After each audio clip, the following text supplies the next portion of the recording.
everyone. I'm Pratham. I'll be chairing this round. No preferred pronouns. Congratulations on making it to the finals. With me on panel today are Hi, I'm Ayush. All the best to both the teams. Hi everyone, Balsharag Bhardwaj. All the best. Hello everyone, Romana, all the best. Hey everyone, Vibhor, all the best. Hello everyone, Divya, all the best. Hi, Bhargav here, all the best.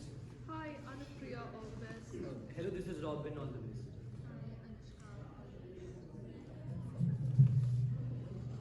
With that, calling upon Prime Minister here.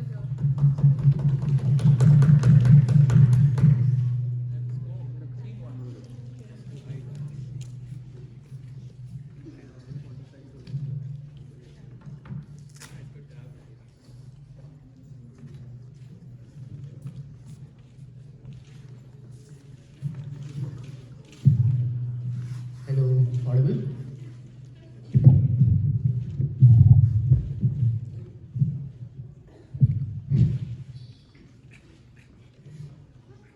So, before I start, this is my first grand final, so this is my first time doing this.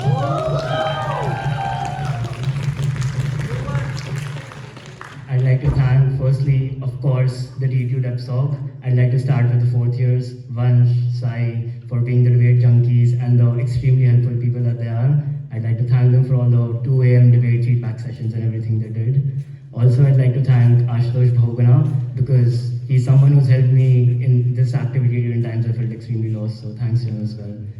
I'd like to thank all the third years who are right now not present here, Dash, Abhinav, Himan, Sadiksha, for training me, for making me capable enough to do this. Also these two people, Dabrar and Dikshit, for, of course, letting me carry them too. Also, of course, all my batchmates, too many to name, but yeah, thanks to all of you. Also, I'd like to thank one more person sitting in the audience there, Yugna, someone who listened to all my debate rants every time I wanted to, so yeah, thanks. For that, Vansh, going Prime Minister, no preferred pronouns, I'll try to take a POI. Starting my speech on a self count of 3, 2, 1. If I'm a beggar who struggles to even collect a sum of 1 lakh rupees for my daughter's marriage today, and next day I have the capacity to have my daughter married in a 5-star hotel, then I'm the most happiest person in this world. Firstly, what does an average individual look like? We think an average individual has a lot of aspirations. Why? Firstly, you need materialistic things. You need money. You need to rise up the corporate ladder. You need to get more things for yourself in order to secure yourself within status quo, but also secure your future. That is to say, you need to have safety mechanisms within place for yourself and for your family whom you interact with every day. But secondly, we think that media continuously feeds this narrative to you that you need to have greater and greater aspirations within life. So for example, things like hustle culture are extremely normalized, where it's normalized that you need to work again and again so you rise to the top. But also things like capitalism always tell you that you need to work and you need to gather the most stuff for yourself so you can have a good life and you can outcompete other people. But thirdly, we think the micro interactions that you have within society, things like discrimination, etc., they always tell you that you're not good enough. Restrict your capacity to achieve these aspirations. This is what the status quo looks like for an average individual. What happens after you press the button? All of this suddenly changes. Suddenly there's no discrimination. There are no diseases. There are no structures like discrimination, diseases, etc., that restrict your capacity to go ahead and do this sort of thing. Which is why you don't only get more self-confidence because your micro interactions within societies and other communities improve, but also you see your loved ones having an objectively better life, which is why you're more likely to be happier on our side. Why does this not happen on opposition? Multiple reasons. Things like arbitrariness of birth lottery. You don't determine where you're born. You don't determine the amount of money that you have or the talents or skill that you have. All of this is extremely arbitrary. This is why a person who is born into a poor household with extreme capacities also has to pull a rickshaw every day. But secondly, things like social mobility hinder you. Even if you have good capacity and money, a lot of times your racial identity locks you out of even ever accessing these sort of benefits at opposition. I know that it's a little uncertain, but on balance of probability, most people are underprivileged. You're also likely to be underprivileged just on balance of probability at opposition. All of this gets better on our side. Secondly, the argument that they presumably try to run is that you feel extreme amounts of guilt when you accrue such a large harm and torture onto this child. Couple of reasons and pieces of framing as to why that's not true. Firstly, you exist within status quo, right? You see how fucked up the world exactly is. That is, wars like Israel, Palestine, wars like Russia, Ukraine happen every now and then. You see children dying. You see visceral imagery of this thing on social media. You see hospitals getting attacked and children bleeding and crying for their homeland. And this is something that has a great impact on you because you can see the suffering, you can see the blood, you can hear them screaming. But secondly, things like COVID recently happened. So you see people dying of diseases, you see people getting cancer, etc. each and every day within your life. But also, we think that insofar as you press this button, you accrue an extremely huge benefit onto the entire world of 8 billion people. How? Because these people retain their memories. They knew that yesterday how bad their life was, and today how everything is so much better. That's something that you can quantify within your head, that I'm accruing such a large benefit. I'm getting them from -10 to 100 to 8 billion people as compared to the suffering of one child. But also note, why is scale the most common or like the most intuitive rational decision making calculus for an average individual? Firstly, that's the way that you quantify stuff. It's easy to quantify stuff when it's in terms of numbers. Especially in this instance, you can't quantify two things that are extremely subjective. What you can quantify is 8 billion is much, much greater than 1. But also secondly, this scale is something which is fed to you as a metric. You go to school, you're taught numbers. You're taught that 10 is greater than 9. You're always shown this thing on things like, you always seen this narrative around you. So for example, things like getting more marks in an exam is better than getting less marks in an exam. You always see this in superhero movies, where you see that the superhero might have destroyed 10 buildings, but they saved the entire city, which is why we think that on our side, you get to feel like that superhero, because even if you sacrifice one, you save 8 billion. This is why you're unlikely to feel regret on our side. But also note, if they want to say that, oh, the suffering of this child is objectively much greater, I don't know how they're going to prove this, but also note, millions of children literally suffer within status quo, right? So even if you accrue harm of torture onto one child, you save every other child within status quo who has to go through that torture on a daily basis. How are you going to weigh this thing? Firstly, we think your own comfort at every point is the thing that's most proximate to you. Intuition pump. I still go out and eat a burger at McDonald's, even though that objectively funds people in Israel who continue killing people in Palestine. Why? Because I hold my comfort most proximate to myself, even if I know that it accrues active harm onto other people. On our side, since there's no sunk cost to you, there's only benefits, but also the harm is onto someone who's extremely external, you're likely to rationalize in this way. But secondly, you have a lack of epistemic access to this child suffering. You probably get to know what this child suffering looks like 20 years later into adulthood, where everyone gets to know, but until that point of time, you still don't know the amount of suffering or what the pain of this child looks like. All you know is the pain that people feel within status quo. But also note, thirdly, suffering is extremely subjective. So in my head, my problems are the biggest problems in my life, not problems of other people, which is why if I see a certain benefit accruing onto myself, I'm likely to prioritize that as compared to the suffering of any other person. But fourthly, on moral obligation, insofar I don't have epistemic access to that child suffering, I only have access to my own suffering and suffering of my friends and family. I think that I have a greater moral obligation to myself and my family suffering, because that's something I see every day, that's something I can quantify much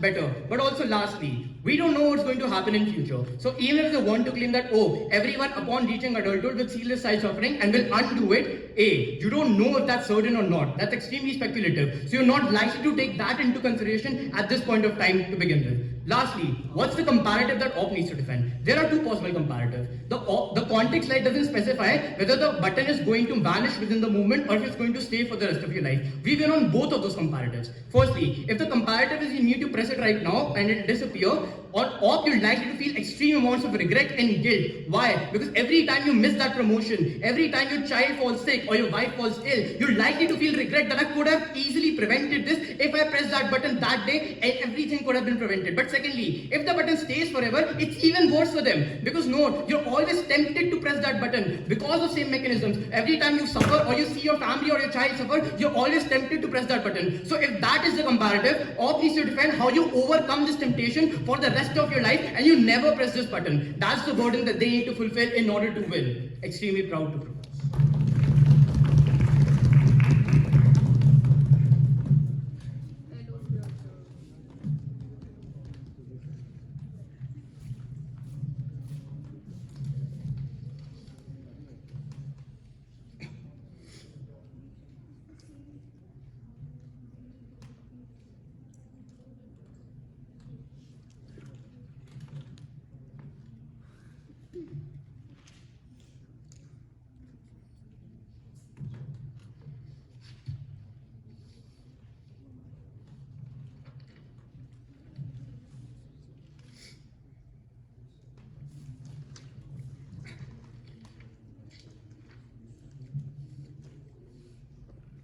Hi, audible till the end?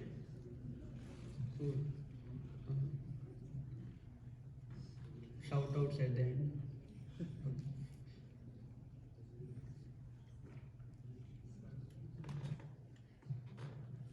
Aditya, hear him. POI verbally, just don't shout.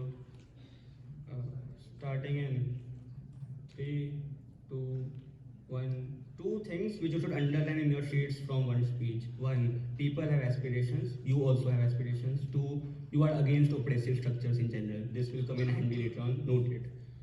Rebuttals then. First thing they say is that people will retain their memories. 3 reasons why it's unlikely. One, even if it happens, they don't feel that happy or that grateful to you simply because they are satisfied. They are in a constant state of constant happiness, which means they can't compare the magnitude of benefit which you are giving to these individuals in a secondly. But secondly, even if they can quantify it, this is a single burst of happiness. We will prove to you why this single burst of happiness or gratitude is not enough for them to win this debate. But thirdly, this is this generation who will retain their memories. The next generation onwards, everyone is born in a world where you are living in a constant brainwashed sense of happiness. It is unclear whether the next generations will also have this impact. But thirdly, the next comment on his speech is that they will say numeracy is an important metric. This is knifing their own speech because they say you are underprivileged people on balance of probabilities, which means you are against majorities. You value vulnerability. That is why you care more about vulnerable actors rather than majority of actors. That is why they can't discount the harms which accrue to child at all points in time. But fourthly, if they can say that you can rationalize the harms of other actors, say child, because it is external, which means I care more about my proximate family members, etc., etc. This means that you can also rationalize the harms which accrue to Israelis and Palestinians simply because they are outside you, they are externally you, which means this debate happens when you take this decision based on your family members, based on your lived experiences, not what is happening in a hospital in Palestine, but also this debate happens on the basis of your personal biases, on the basis of what you want this world to look like.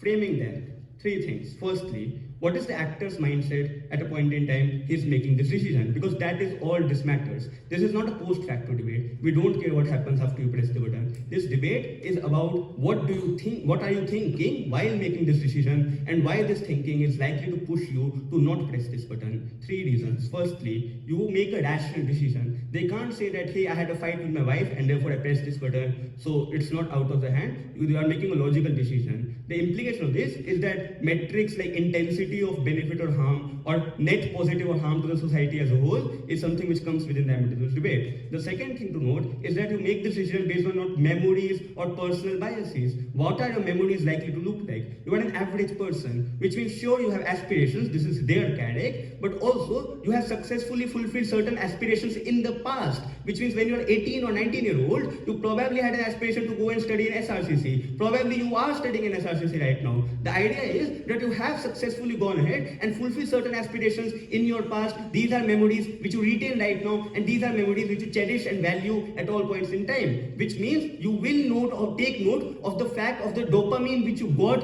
when you got that result screen in the front of you, the immense amount of happiness which your families, which your parents, which your relatives got when the results were announced, and things like that. You will take into account all these factors. But secondly, aspiration matters, and also you idolize the heroes which you have. You might want to be like Sachin Tendulkar. You might want to be the next Narendra Modi. You idolize these individuals.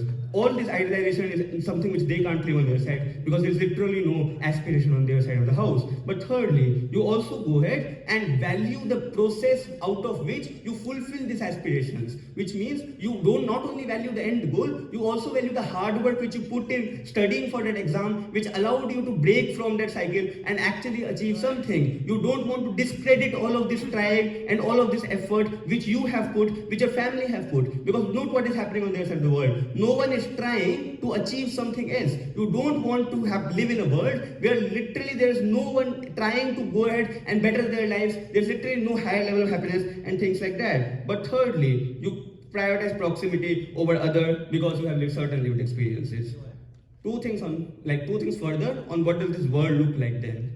Now this is an op-heavy debate. I'll prove to you why, and blame it on Cap. Don't just mark us down because of that. The idea is there is one child on whose suffering the world's every person's happiness is contingent. This child never changes, which means the most logical implication is that this child is immortal. Read the context slide. This child is immortal, which means suffering which is accrued to this child is constant torture over generations. The happiness which they are giving might be to more number of people, but it is for 100 years or 90 years, an average lifespan of a human. I don't know why you would value the happiness of a person which he is enjoying for the next 80 years over the torture or suffering of this child for millennia and millennia, because this child can never die because context slide. This is the frame which they have to outweigh. The second frame here is that it's not like you are happy on their side of the world. It's just that you are brainwashed and completely content or satisfied. Why are you not happy, or why you can't get on a higher level of happiness? Because happiness is directly coming from fulfilling your need. If you don't have need and wants, again read the context that you don't have any wants, which means you don't try to pursue that want, which means you are never able to fulfill that want, which means you can't get the happiness which uniquely comes from fulfilling certain wants at all points in time. So this kind of happiness is something which is uniquely accessible to people in large only on our side of the house. Constructives then, or just simply comparative. Why do you think, based on your personal beliefs and preferences, that the world, when you press this button, will be worse off? Three things. One, you value whatever you have right now. You are an average person, you have something, right? You have a job, you probably have an education, you value all of these things. You don't want to discredit all of these things, which means you also value the process by which you got all of these things. All of these processes is something which is absent from this new world. If you are responsible for the whole world, you want the generations to come who are trying to get what you have achieved, who aspire to be like you, who aspire to be like the next Bill Gates or the next Ratan Tata. None of the aspirations exist on our side of the house, on their side. But second, and this is the most important principle, since you value trying, you also value fair allocation of happiness and sadness, which means you on their side, two things happen. The people who are now being happy are people who don't deserve it, or who haven't done something to earn it in the first place. Which means, note, here's the example of a beggar just suddenly getting rich or getting million. Which means you don't want this to happen because you think that it is undeserving. But on the flip side, you also don't want an innocent child who hasn't done anything to deserve that constant suffering and constant trauma for the entire generations to come. But lastly, it might be your child. Okay, 1 in a 6 billion probability, but still have to engage with it. Why do you want to take the risk? It might be a child. Cool. Shout-outs. SRC reps of Saksham, Shreya, Rebel, who are there in DSE finals right now, hoping they beat Aditya. Sorry, Bhargav. And NLUD finals, novice finals, hoping for the result in favor of novice. SRC reps of. Let's focus.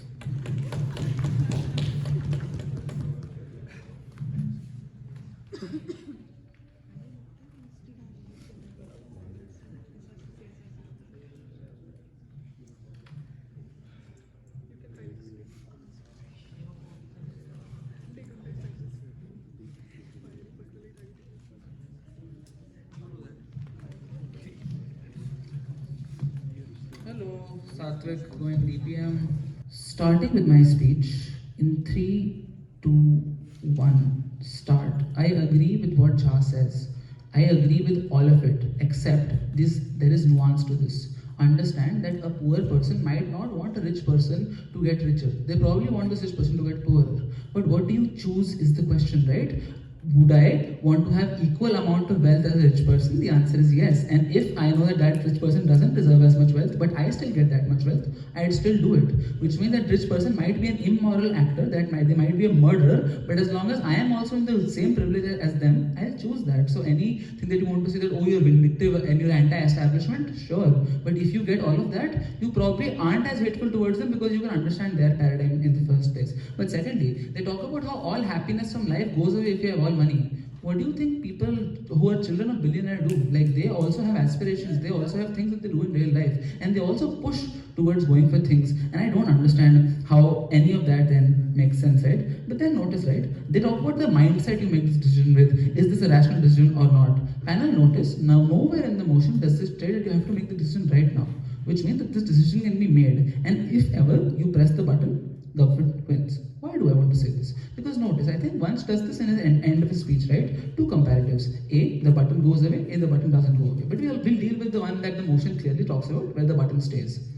Every time you have a shitty life, which I think we've done to describe it, everybody has aspirations, but you're a minority. Even if you're not a minority, you're a human. That means that you don't have the capacity to go ahead and, work on those aspirations, achieve those aspirations at all points in time. Which means that there is always going to be regret that, oh, I couldn't do what I wanted to. I wanted to get into IIT, but I'm in DTU. That's bad. Is DTU a bad college? No. What does that mean? That still means that I had some aspiration that was left unfulfilled. Nobody is the happiest person in the world, and this is what you want to tell you.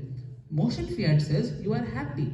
Happy means you are happy throughout. They can't fiat this shit when they go ahead and say that, oh no, now happiness becomes less utile. Because that's not the case, right? This is not different motion when they go ahead and say you get everything in life. They just straight up say you are happy, which means you are happy. You have to talk with cap for that, right? But notice, why is this then the most important thing in this debate? They tell you that, oh, the child is immortal, so there's a million years of suffering, and oh, you don't want other people to suffer. Panel, you are a random person, just like any other people, which means that I am fine with somebody suffering for 100 billion years, as long as my family is safe, as long as I am happy, as long as I win this tournament. People are shallow. People are really shallow. And I think that's something that you always need to understand. Like the example Vansh gives you, right? You understand that maybe using a Gillette razor supports the genocide in Palestine. But the point is that you still go ahead and use that. Why? Because it's not proximate to you. And if it is proximate to you, you don't do that. Which is the entire point, right? People don't feel proximate to things that are generally happening. Even if you see this baby, notice, nobody goes ahead and helps this baby because you know that if I help this baby, shit is going to happen in my life that goes down. What do I mean, right? Notice that if you don't press this button and you let it stay, your wife, your family might get sick, their health might get bad, there might be disease, there might be discrimination, your brother might get beaten up for being black and things like this. At a point in time, those things happen, you get tired of this world. You know why? Because you don't have the power to do anything. And this power is something that capitalistic structures actively put you away from. At a point in time that happens, you want mobility. You want to go ahead and to be able to do something. But as a minority, you always cope with things. You always go ahead and say that, oh, I maybe resort to XYZ narrative that helps you do something because you don't have the capacity to make big changes in this world. I think this exclusively gives you the power of making a big change in the world, and this exclusively gives you the power of going ahead and saying that, okay, I can change things, I can make people happy. But what do people don't care? The people that care, the people I care about, I can make those people happy. I think that becomes the most important thing to deal with in this debate. Ja. You don't have power to make the big changes in life. You can still help your family in whatever means. Why are you helpless at all instances throughout your life? You have good experiences. Ja, debates happen on a comparative. I can give my son a toffee, I can give my son the fucking world. There's a difference, right? If my son asks for a Mercedes, I can give them that. But also, notice brain chemistry. I am going to be happy regardless. This is the peak of happiness. This is what happiness means, right? So incrementally, this means nothing at all points in time. Which means that if you're at the absolute peak of happiness, you are in a constant state of bliss. This is literally what paradise looks like. You die, you go to heaven. This is what heaven looks like, right? When you go ahead and you will perfectly content with the state you're in. That's the idea. You can help your friends, you can help your family, you can help your loved ones. But can you help them as much? That's the question. On the comparative, you can help them more. On the comparative, they feel no sadness because they can't go ahead and posit to me that in a real world, nobody that they care about feels any sort of sadness. That's absolute bollock if they want to run this as a case, right? On their idea of, oh, it might be your child.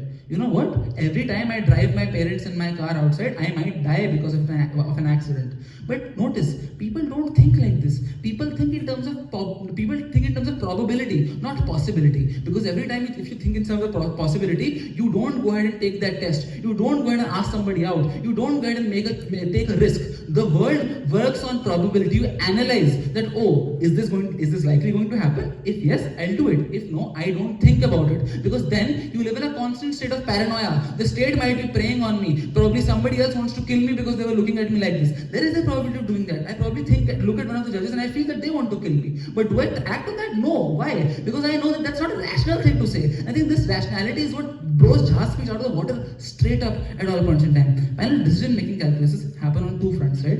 Firstly, you want to quantify things at all points in time. You want to quantify the kind of happiness your family gets. You know why? Because it's evolutionary. You can't compare love to love, but you know what you can compare? You can compare that you gave your son a 10 rupee note on their paradigm and you gave them a 2000 rupee note on our paradigm. That's what you can compare. You know what else you can compare? You can compare that you were living in a shack on their paradigm and you're living in a bungalow on our paradigm. Those are things that you can quantify. You know why? Because they exist with realistic metrics in the real world. Evolution happens like this. You go to the tree that has more fruit because that tree gives you more benefits. Decision making calculus is the first part. The second part is that you only give to other people what you are fine with losing. I am a normal selfish individual. I will only give to Pratham enough money that I am fine with losing, that I am fine with him not returning back to me if he says that he needs it. That's the entire idea. Because otherwise, if I were to walk up to the random man on the street and say, oh, I am in dire need, well, how much money can you give me? That person will give me at best 200 rupees. But they might have 2 lakh rupees in their bank account. Why don't they give me the 2 lakh? I need it more than they do. You know why? Because people are selfish at their core. And that's something that they don't deal with. You have to prove to me why this person is going to be so altruistic that they go ahead and say that, okay, I will give away all the pleasures, everything good in my life just because that one child could be happy.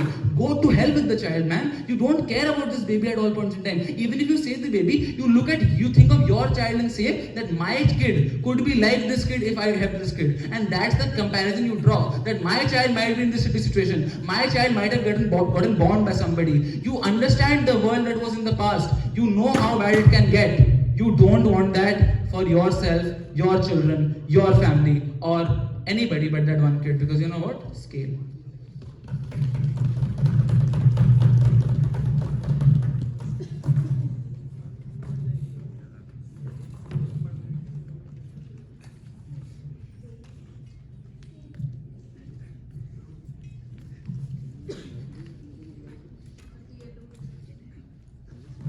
Hi, am I clearly audible?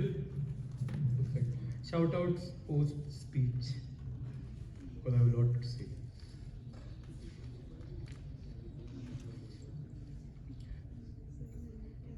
Starting in 3, 2, and 1.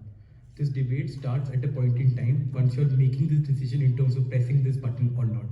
I want to concede to the frame that they give. Humans are pessimistic, which is to say that in most likely cases, the carrot that they give you in terms of pessimism is that everyone around you is sad and you want to make them happy. I'll give you an even more proximate carrot here. Problem is that this individual is not just concerned about society but also concerned about themselves. Why is it true? It's because they'll now remember the oppressive structures who have always told them to stay happy and be satisfied with the life that they have at the very first to begin with. This is crucial because at that point in time, you are not successful, but you do have the anger. You do have frustration. You still go on to want, you still have disappointment in and of itself, which motivates you to go ahead and get out of the situation at the very first to begin with. But what happens on a comparative? That you don't have success, but you also don't have this frustration. Which is to say that you remain at the same situation and you are in status quo to begin with, but you also don't have the incentive to go out of the structure and question these people who have always been oppressing you at the very first to begin with. We think this is a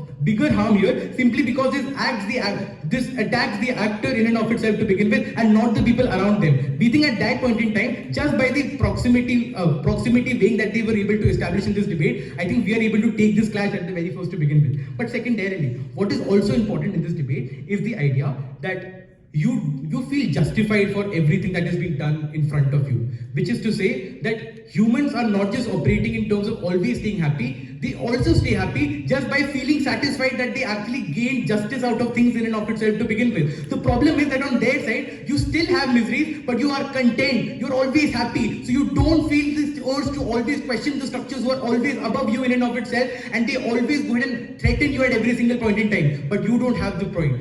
What do I mean by that? That means that humans at the very first want to go ahead and have the agency to exercise their justice, which is to say, Dhruv still wants to beat me after people speak, Kaushiki still wants to beat me after DTU round 4 in and of itself to begin with, which is to say that as an individual who's making that choice at the very first to begin with, I still want to take my revenge in and of itself to begin with towards all those individuals who are always against me at every single point in time to begin with. We think this is a greater harm, and I think this idea in and of itself is so high in the spectrum of things while they are making this decision that it influences this individual to not press this button. Because if that would have been the case, and if they're carrying in terms of, oh, you have time to press this button, it would have been the case, that means that till now this person should have pressed the button. The reason why, because of which this person has not pressed this button, is simply because of the fact that they take these things into account, and because of that this person never had the urge to press this button. Simply because if their character stands,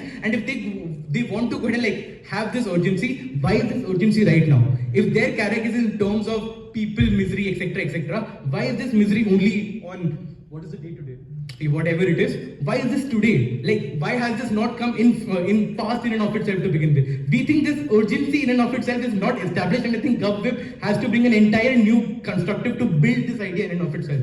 But I think secondly, what is also important here is that humans have a bias to show that their actions are long-termist in nature. Why? Because since our childhood, we are always being taught that, you know what, make long-term decisions, you know what, have a safe career in and of itself to begin with. This is crucial because at that point in time, you're aware that the consequences to the child is long-termist in nature, while that you make towards this people on earth in and of itself who are mortal in nature aren't that long term in nature, which is to say that at that point in time the decision pendulum now becomes that is this long term harm that bad to this one child, or the short term harm towards individuals who are mortal. We think at that point in time your childhood comes into place. You always question people, or people who have always taught you the idea that thinking long term is good in and of itself to begin with strikes you. We think at that point in time this is a compelling reason for you to go ahead and press this button, to not press this button, simply because you know that the harm that this child would accrue is going to be long term in nature, which resists you to take this decision at the very first to begin with. But lastly,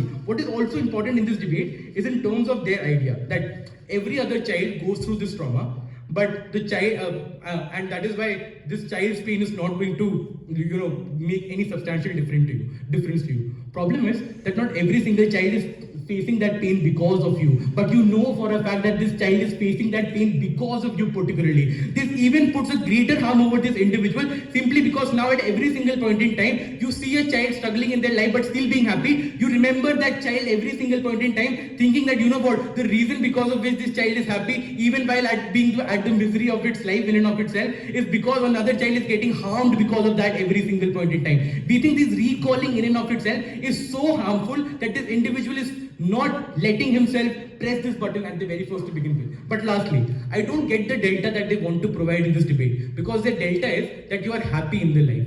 Problem is that happiness is not a very objective term, which is to say that more than thinking that I am right now debating in the finals, I will remember the time when I was announced as the winner for the semi-finals and beating Omelas 7-0 in and of itself to begin with. We think these are the small moments which define happiness at the very first to begin with. This happiness in and of itself is not just the spectrum of time that you see, but these are the small moments when you upgraded in life, which is to say that any UPSC aspirant who becomes an IS officer later on remembers the time once they were able to clear that exam, rather than thinking of them sitting in the chair and ordering hundreds of subordinates who are around them, which means that individuals always value those small instances at the very first to begin with, but you don't give them that option anymore. Why? Because people who are at the brink of the success are never able to break that success, and you give everyone the lever to be happy at the very first to begin with. We think this is principally harmful, simply because this harm in and of itself undervalues the kind of efforts that those individuals who were above you were initially trying to put, but they were not able to get that success. But lastly, what is then the most important weighing metric for this debate? I think the idea is simple. It's in terms of impact. It's in terms of the idea that there is no urgency for you to press this button. You have always been a part of status quo. You have always been on earth. You have normalized everything that is around you at the very first to begin with. And you have always made happiness around this sadness at the very first to begin with. We think this drive of getting sadness, getting happiness out of sadness is something that makes humans as humans in and of itself, and it makes feelings at the very first to begin with. We think this is extremely crucial for this individual and not just a random world where they are just happy even while seeing the most oppressive structures, even putting even more burden over minorities in and of itself to begin with. This debate is not about you getting all the happiness, this debate is not about you getting all the privileges in life. This is only about you staying in that same faculty that you are right now, but you're just happy with it. Which is to say, all of you are right now in SRCC, but at that point in time, you also are happy on the fact that you didn't get into the IIT in and of itself. We think that is compelling enough, extremely proud to oppose. Thank you. Also, just a few shout-outs. First to my teammates, Aditya and Divya, thank you for carrying me till finals. Second, that guy sitting right there, Q.E.D. Singh, has been a constant friend since he was my first ever teammate. So it's very special to debate at a tournament where he's capping. And yeah, lastly, SBS Depsor, thank you so much. Thank you for supporting me. And last but not the least, it feels very special to be at a tournament where you were the best judge last year. So it feels even more happy. Thank you so much.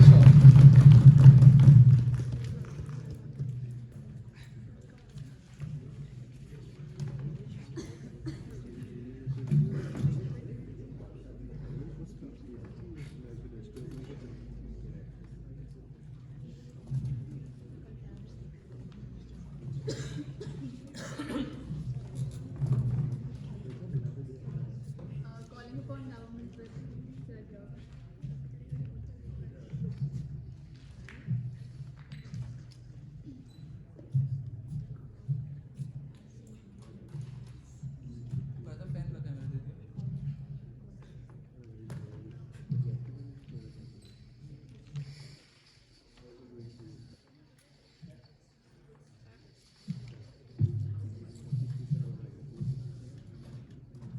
Pratham, going as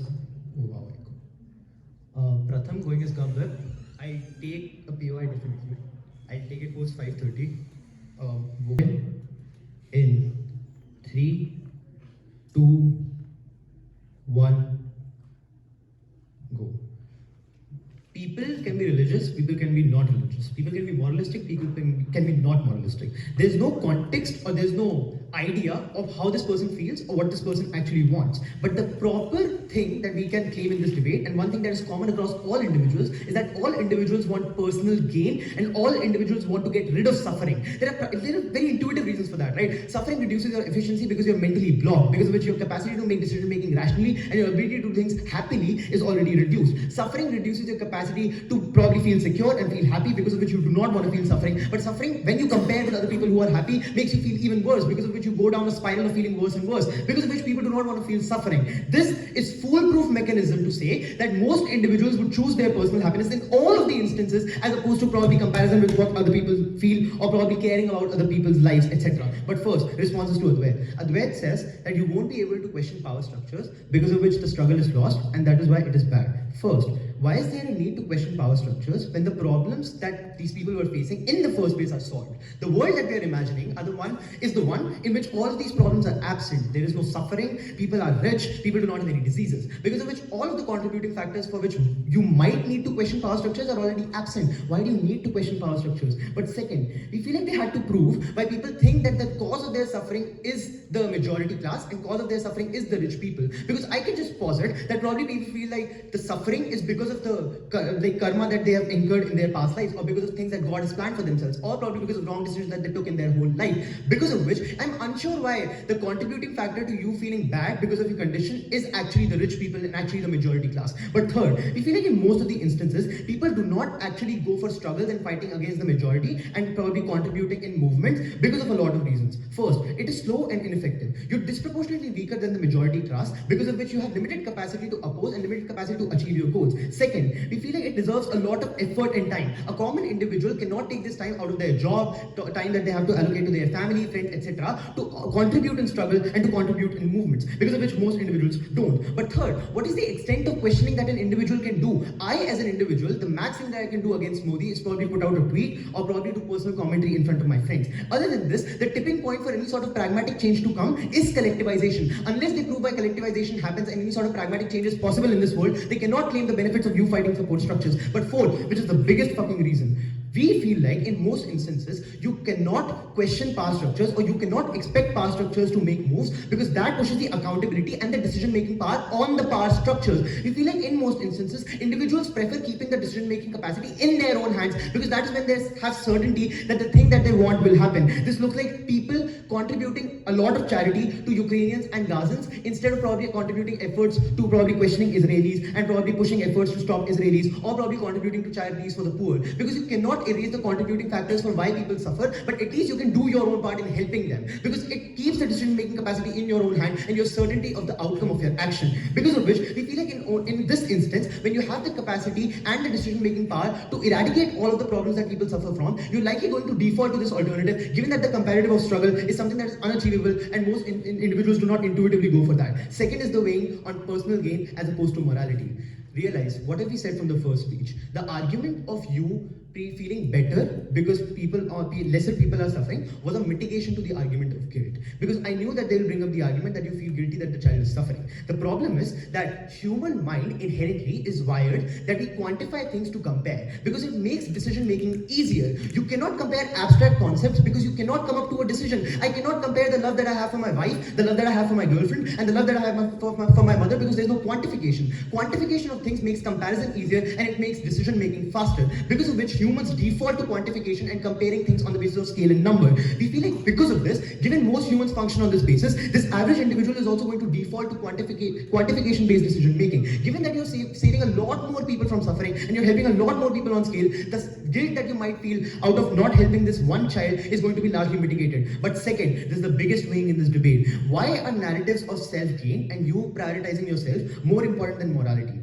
First, we feel like there's a lot of precedent in society already for you prioritizing yourself over probably concepts of morality and concepts of doing good to others. This looks like people out of desperation to help their family or probably to ensure their own survival steal. This looks like people in most of the instances, even if it might cause hurt to other individuals, lie to protect themselves and to save themselves. This looks like you eating non-veg because it probably tastes better or probably you want to fit in with your friend circle, even if your parents feel bad. What is the reason for this? There are intuitive reasons for this. We feel like biologically, humans are ingrained to ensure self-survival over morality. What is the reason for that? For you to ensure survival and to probably make sure that you keep propagating your race and keep propagating your genetics, you need to be secure, you need to have a hedge. For you to have a hedge, you need to make decisions that are most beneficial to your own self. Because of which, we feel like this biological decision-making calculus takes precedence over morality for two reasons. First, this is more pervasive because most humans and probably all humans in this world have come out of evolution, because of which this is core to all humans. But second, this has existed for a longer period of time than concepts of religion and morality. So just on the basis of availability heuristics, this becomes more important than defaulting to decision-making calculus of morality, etc. But third, we feel like most individuals feel that you only live once, because of which prioritizing your own happiness becomes even more important, as opposed to arbitrary concepts of afterlife or probably accruing good karma, because A, they are speculative, but B, these are long-termish, you cannot achieve them in the short term. This is conclusive way to prove that people prioritize themselves at all points of time, as opposed to probably helping others. Before I go ahead, yes. If there is a button that kills every other individual except your family, do you press that on your side? That is not the debate, and that's why I won't answer it. Second, we feel like you do not stop feeling happiness even if you get into this imaginary world. What is the reason for that? This is their silver bullet, right? That if you do not have something to look forward to, you do not feel happy. The problem is, they had to prove why the only contributing factor to your happiness is materialistic gains. Because we do not take that burden. We feel like it is a very important part, but there are other contributing factors as well. For example, happiness that you get out of making friends, happiness that you get out of getting into a community, happiness that you get out of doing something of your own, because you get self-validation and you get probably meaning to your own existence. Given that these avenues also exist in this imaginary world, you can still go out on trips, you can still make friends, you can still probably pursue your passion, because you do not have the foundations of materialistic probably constraints and probably not being able to do things because you're born in a certain social class. We feel like you can still be happy. Maslow's hierarchy of needs, guys. You you have multiple sources of happiness, but also the need for self-validation is the most important. We feel like the short way of getting self-validation is by thinking that you've helped so many individuals on scale, because of which even if we run with their assumption that this person is materialistically content, even then the happiness that you get out of probably helping so many people is a claim of self-validation, and this happiness of self-validation is irreplaceable on their side of the house, because of which we are still in the net positive. What are some of the other claims that they say? They say that you have fulfilled certain aspirations, because of which you will take this into account and not press the button. First, hedonic treadmill. You still want more and more. Second, you have no access to future happiness, because of which you don't know what you will feel like. Third, there's constant comparison with others, because of which you still want more and more for yourself. I've conclusively proven to you why individuals prioritize themselves in decision making. We've won this debate.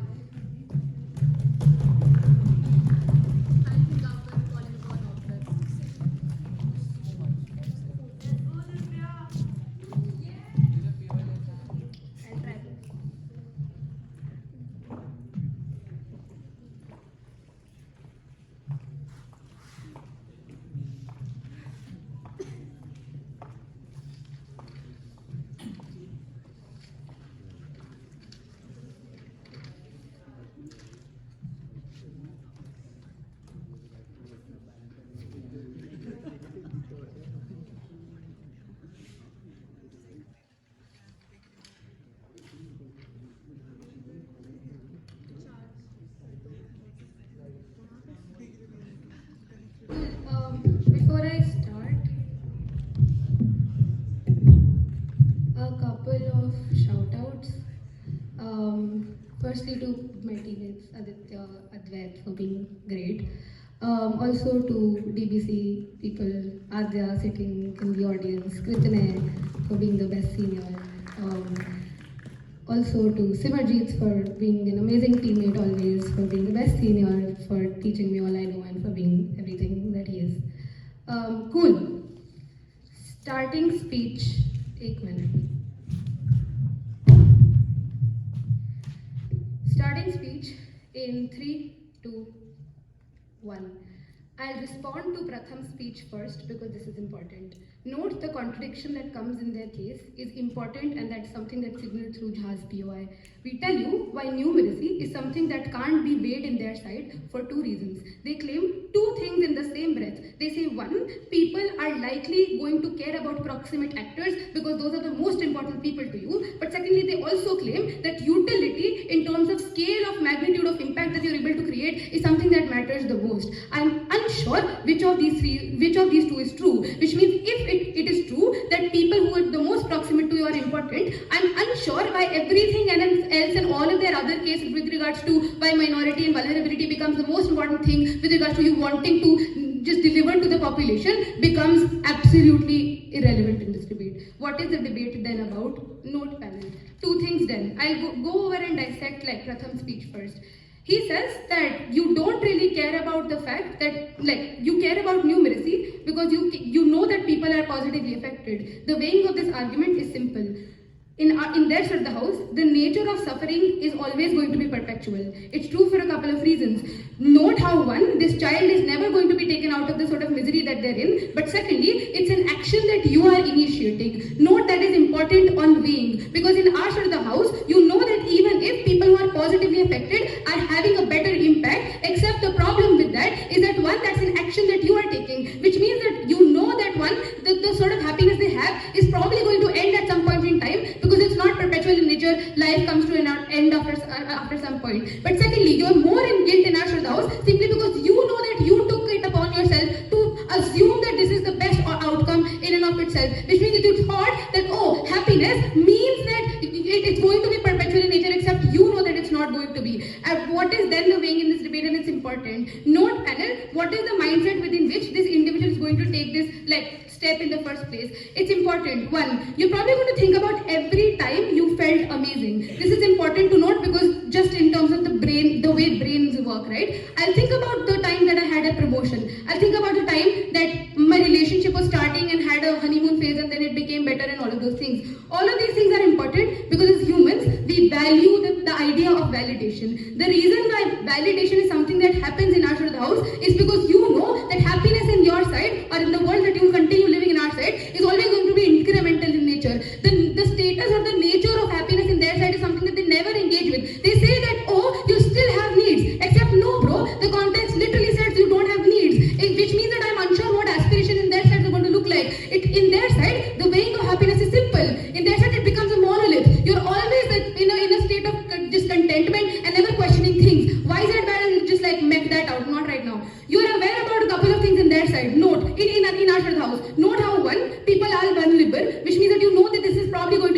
action. Couple of reasonings to this. One, you choose this, which means you are the causation of the impact of whatever is going to happen. But secondly, you are responsible for it, which means that the reason why you're going to do it is going to be the mechanism through which you do it is going to be well thought out. But thirdly, we think that in that sort of house, you become an individual who decided the fate of a lot of individuals, which means in a world where you don't have scientific knowledge as to why individuals are the way they are and the state of lives that we all live, it's unclear why taking fate in your hand, particularly in the sort of social conditioning that this individual is living in, is the best action that this individual is going to intuitively take. Note this debate isn't about post facto of the pushing of the button. This is about whether you decide to do it or not. What is then important in this debate? Note in our side, and this is the weighing which is important. Fear is the most approximate emotion, but secondly the most extreme emotion that your brain always compels you towards just remembering, not right now.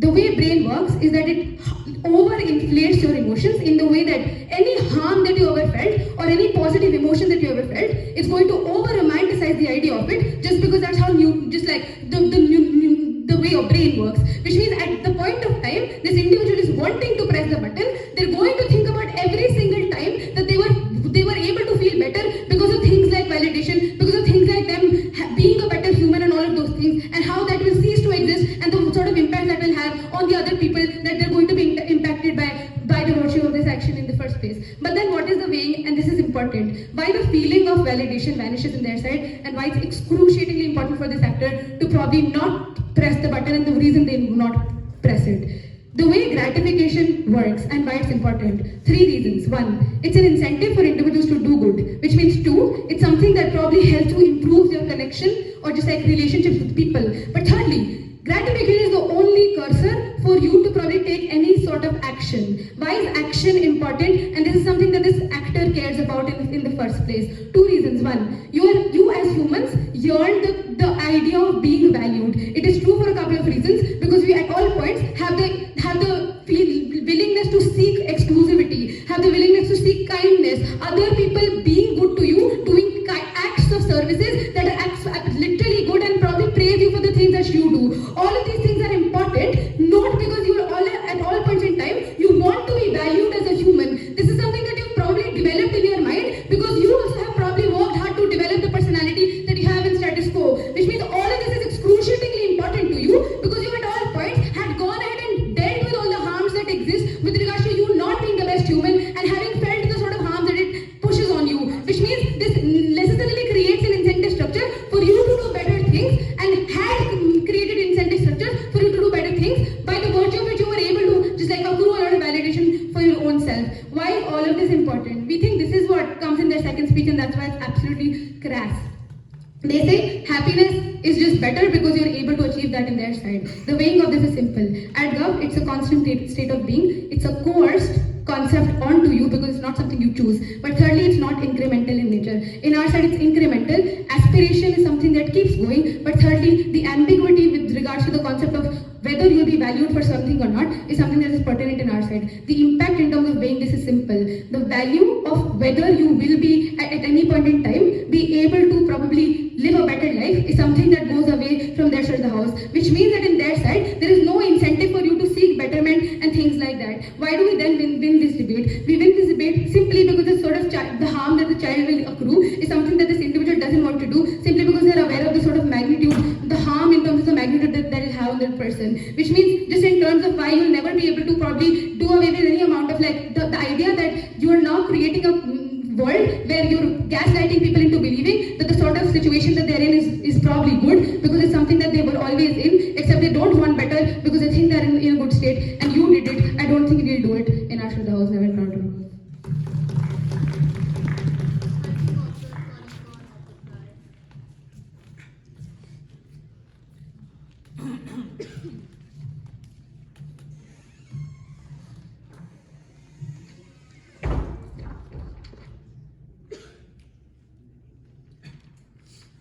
Hi Aditya, reply.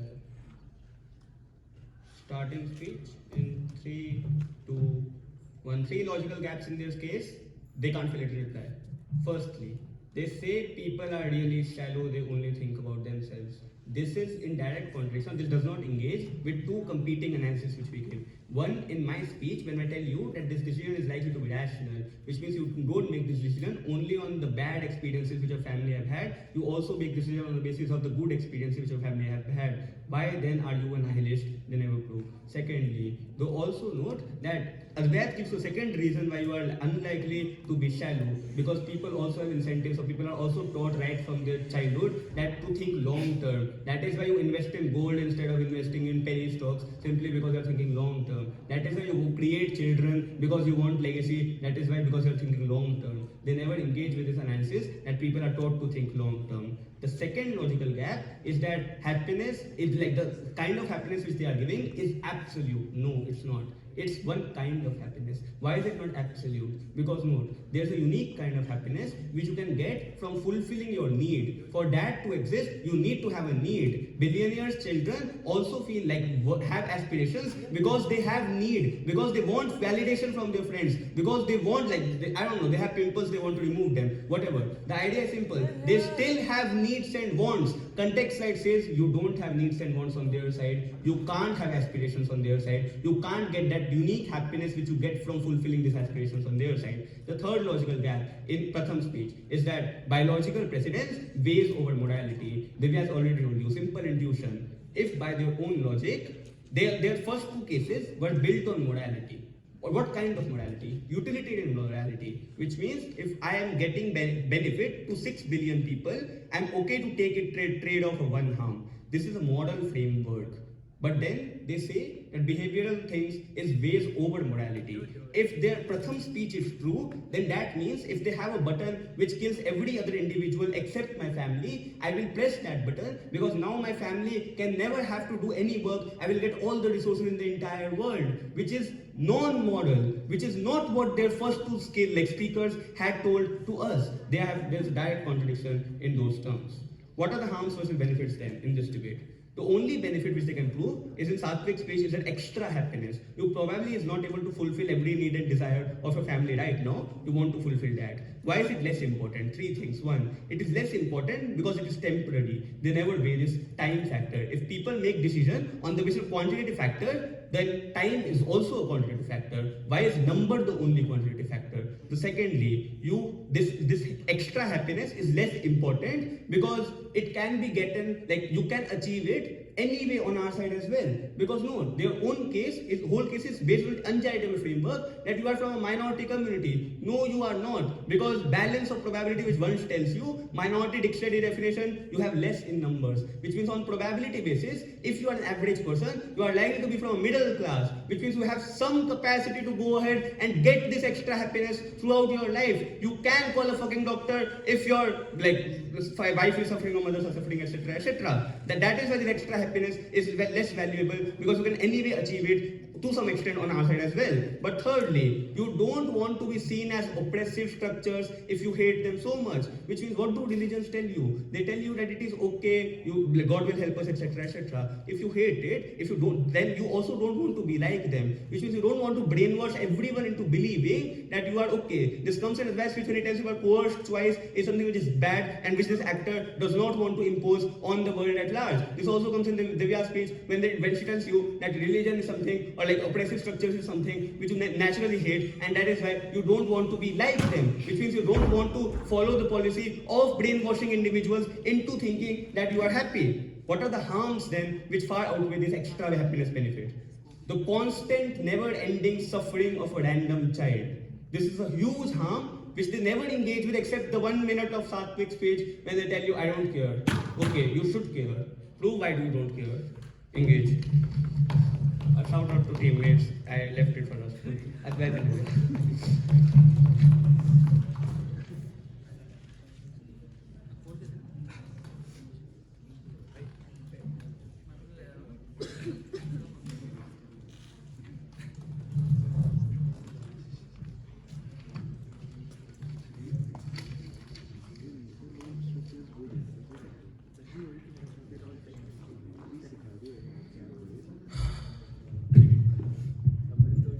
Hello, I'm taken.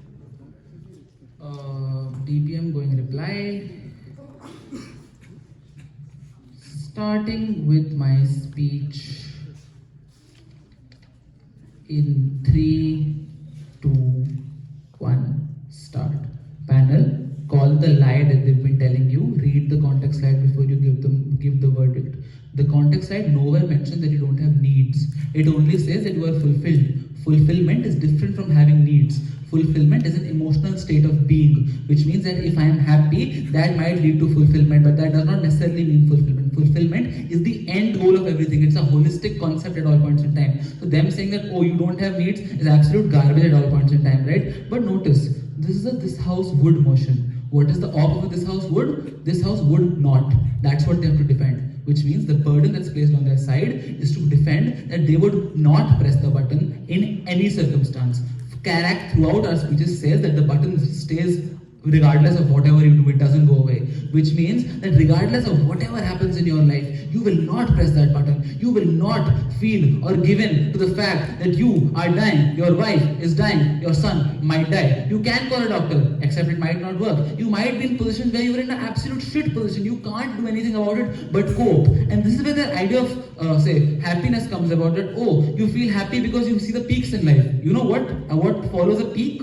A downfall. You see downfalls on their paradigm, not on ours, which means that you value life the way it is. It's fulfillment in and of itself. It's the end goal of everything. I love my family, they love me back. What do I get? Fulfillment. I eat a burger, what do I get? Fulfillment. I probably, watch a sad movie. I don't feel happy after that. But what do I feel? Fulfillment. And that's why I watch another movie again. That's the principal difference that they're trying to skew throughout this debate, and I don't think you should buy any of that. Power structures, absolute hot shit garbage. Why do I say this? You are a minority, you oppose power structures. I agree. But when you have equal amounts of privilege, why would you oppose those power structures? A, but even if I take the best case, the idea is that, oh, I am maybe a marginalized community and I am now given equal amounts of privilege as the majority.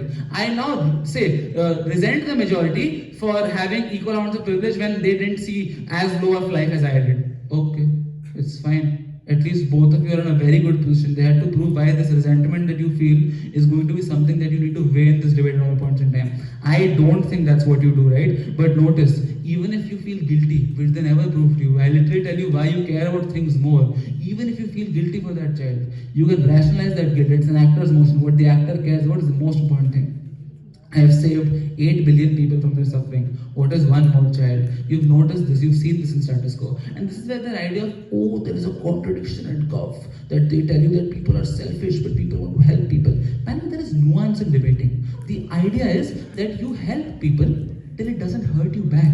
I will help you as much as I want to, as long as helping you doesn't actively take away from me. That's the nuance here, right? You can, and here, pressing the button is the best possible decision for the actor. You know why? Because it takes nothing away from the actor. You can just help everybody in the entire world by pressing this button, and all it requires you to do is this. And I think that's brilliant, right? Because now you don't have to sacrifice to help someone else. The entire narrative of, oh, I need to give to get, or I need to, give away what's important to me to give to someone else. There is no equivalent exchange in this world. There is just happiness for everybody. And that's why I think that you are happy. On their skewish garbage when they say that, oh my God, will you press the button if everybody but your family dies? Panel, my family has given me everything in my life. They have made me who I am. I would gladly press that button if it means that my brother is happy, my mother and my father are happy. I think people are shallow. They're very shallow. And I literally prove to you that you only care for other people till it doesn't hurt you. If it hurts my family, if it hurts the things that are most proximate to me, I don't care about other people. People are selfish. The actor is selfish. I am selfish. And you are also selfish. Propose.